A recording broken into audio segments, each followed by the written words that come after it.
मी सुनेत्रा अजित पवार गांभीर्यपूर्वक प्रतिज्ञा करते की कायद्याद्वारे स्थापित झाले आहे अशा भारताच्या संविधानाबद्दल मी खरी श्रद्धा व निष्ठा बाळगीन. मी भारताची सार्वभौमता व एकात्मता उन्नत राखीन.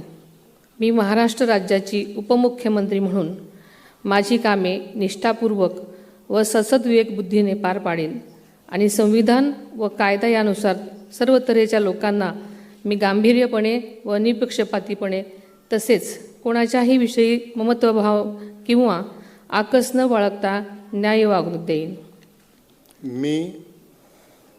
मी सुनेत्रा अजित पवार गांभीर्यपूर्वक प्रतिज्ञा करते की महाराष्ट्र राज्याची उपमुख्यमंत्री म्हणून माझ्या विचारार्थ आणली जाईल किंवा मला ज्ञात होईल अशी कोणतीही बाब ही उपमुख्यमंत्री म्हणून माझी कामे यथायोग्य पार पाडण्यासाठी आवश्यक असेल ते खेरीज करून एरवी मी कोणत्याही व्यक्तीला किंवा व्यक्तींना प्रत्यक्षपणे वा अप्रत्यक्षपणे कळवणार नाही किंवा त्यांच्याकडे उघड करणार नाही.